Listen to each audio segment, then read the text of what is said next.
Yathindra ಸಿದ್ದರಾಮಯ್ಯರನ್ನ DCM ಮಾಡಿ ಸಿದ್ದರಾಮಯ್ಯ ಪುತ್ರ ಯತೀಂದ್ರ ಪರ ಪ್ರತಿಭಟನೆಯನ್ನ ನಡೆಸಲಾಗ್ತಾ ಇದೆ. ಯತೀಂದ್ರ ಸಿಎಂ ಸಿದ್ದರಾಮಯ್ಯರನ್ನ ಡಿಸಿಎಂ ಮಾಡಬೇಕು ಅನ್ನೋದು ಅವರ ಆಪ್ತೇಷ್ಟರ ವಲಯದಲ್ಲಿ ಕೇಳಿಬರುತ್ತಿರುವಂತಹ ಮಾತು. ಈ ಮೈಸೂರಿನ ರಾಮಸ್ವಾಮಿ ವೃತ್ತದಲ್ಲಿ ಪ್ರತಿಭಟನೆ ನಡೆಸಿದ್ದಾರೆ. ಪ್ರತಿಭಟನೆಯನ್ನ ಯೂತ್ ಕಾಂಗ್ರೆಸ್ ಕಾರ್ಯಕರ್ತರು ನಡೆಸ್ತಾ ಇದ್ದು ಯತೀಂದ್ರರನ್ನ ಡಿಸಿಎಂ ಮಾಡಿ ಅಂತ ಘೋಷಣೆ ಕೂಡ ಕೂಗ್ತಿದ್ದಾರೆ. ಪ್ರತಿಭಟನೆಯ ಮೂಲಕ ಹೈಕಮಾಂಡ್ಗೆ ಒತ್ತಾಯವನ್ನು ಹಾಕುವಂತಹ ಪ್ರಯತ್ನವನ್ನ ಮಾಡ್ತಿದ್ದಾರೆ ಯೂತ್ ಕಾಂಗ್ರೆಸ್. ಇದು ಮೈಸೂರಿನಲ್ಲಿ ನಡೀತಾ ಇರುವಂತಹ ಪ್ರತಿಭಟನೆ. ಈಗಾಗಲೇ ಸಿದ್ದರಾಮಯ್ಯನವರು ತಮ್ಮ ಪುತ್ರನಿಗೆ ಯಾವುದೇ ರೀತಿ ಡಿಸಿಎಂ ಸ್ಥಾನ ಬೇಡ ಅಂತ ಅವರು ಹೈಕಮಾಂಡ್ ಒಟ್ಟಿಗೆ ತಿಳಿಸಿದ್ದಾರೆ ಅಂತ ಹೇಳಲಾಗ್ತಾ ಇದೆ. ಆದರೆ ಅವರ ಅನುಯಾಯಿಗಳು ಸಿದ್ದರಾಮಯ್ಯ ಪುತ್ರನ ಪರ ಇಲ್ಲಿ ಪ್ರತಿಭಟನೆಯನ್ನು ಮಾಡ್ತಿದ್ದಾರೆ. ಮೈಸೂರಿನ ರಾಮಸ್ವಾಮಿ ವೃತ್ತದಲ್ಲಿ ಪ್ರತಿಭಟನೆಯನ್ನು ನಡೆಸ್ತಾ ಇದ್ದು ಯೂತ್ ಕಾಂಗ್ರೆಸ್ ಕಾರ್ಯಕರ್ತರು ಯತೀಂದ್ರರನ್ನ ಡಿಸಿಎಂ ಮಾಡಿ ಅಂತ ಘೋಷಣೆ ಕೂಗ್ತಿದ್ದಾರೆ. ಈ ಮೂಲಕವಾಗಿ ಹೈಕಮಾಂಡ್ ಮೇಲೆ ಒತ್ತಡ ಹಾಕುವಂತಹ ತಂತ್ರಗಾರಿಕೆ ಮಾಡ್ತಿದ್ದಾರೆ.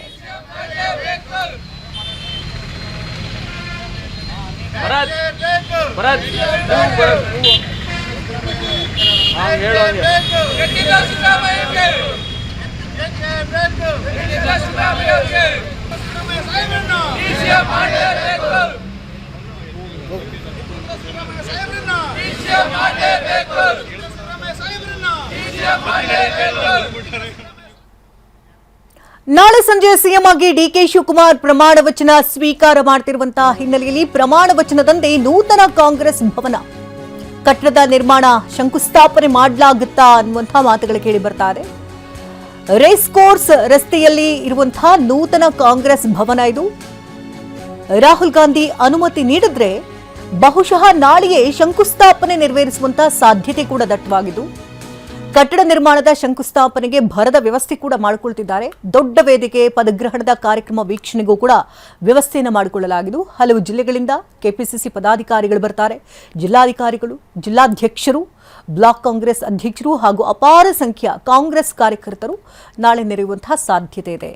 ನಾಳೆ ಸಂಜೆ 4:05 ಸರಿಸುಮಾರಿಗೆ ಡಿಕೆ ಶಿವಕುಮಾರ್ ಪದಗ್ರಹಣ ಆಗುತ್ತೆ. ಪ್ರಮಾಣ ವಚನ ಸ್ವೀಕಾರಕ್ಕೆ ಈಗಾಗಲೇ ಎಲ್ಲ ಸಕಲ ತಯಾರಿಗಳು ಕೂಡ ಲೋಕಭವನದಲ್ಲಾಗಿದ್ದು ಇತ್ತ ಅವತ್ತೇ ಅಂದರೆ ಸಿಎಂ ಪ್ರಮಾಣ ವಚನ ಸ್ವೀಕಾರ ಮಾಡುವಂತಹ ಸಂದರ್ಭದಲ್ಲಿ ನಂತರದಲ್ಲಿ ಕಾಂಗ್ರೆಸ್ ಭವನದ ನೂತನ ಕಟ್ಟಡ ನಿರ್ಮಾಣದ ಶಂಕುಸ್ಥಾಪನೆ ನೆರವೇರಿಸುವಂತಹ ಸಾಧ್ಯತೆಗಳು ಕೂಡ ದಟ್ಟವಾಗಿದೆ. ರೇಸ್ ಕೋರ್ಸ್ನಲ್ಲಿ ಆ ರಸ್ತೆಯಲ್ಲಿ ಇರುವಂತಹ ನೂತನ ಕಾಂಗ್ರೆಸ್ ಭವನ ಇದು. ರಾಹುಲ್ ಗಾಂಧಿ ಏನಾದರೂ ಅನುಮತಿ ಕೊಟ್ಟರೆ ನಾಳೆಯೇ ಶಂಕುಸ್ಥಾಪನೆ ನೆರವೇರಿಸುವಂತಹ ಸಾಧ್ಯತೆ ಕೂಡ ದಟ್ಟವಾಗಿದೆ.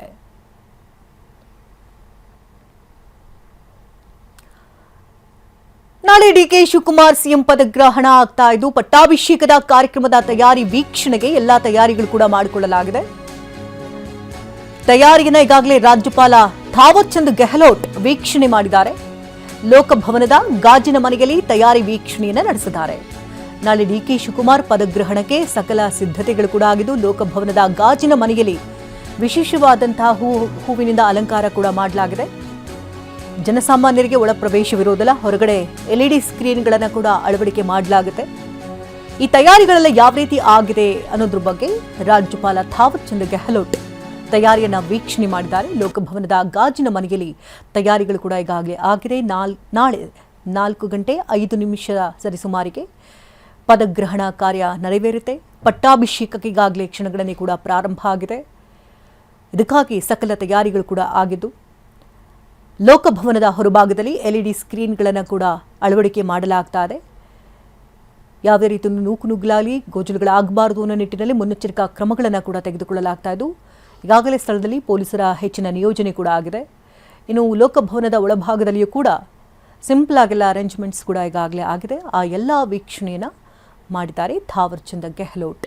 ಹೆಚ್ಚಿನ ಪೊಲೀಸರ ಭದ್ರತೆಯನ್ನು ಕೂಡ ಕೈಗೊಳ್ಳಲಾಗಿದ್ದು ಲೋಕಭವನದ ಸುತ್ತಮುತ್ತ ಎರಡೂ ಕಡೆಯಲ್ಲೂ ಕೂಡ ಬ್ಯಾರಿಕೇಡ್ ಅನ್ನು ಈಗಾಗಲೇ ಅಳವಡಿಸಿದ್ದಾರೆ.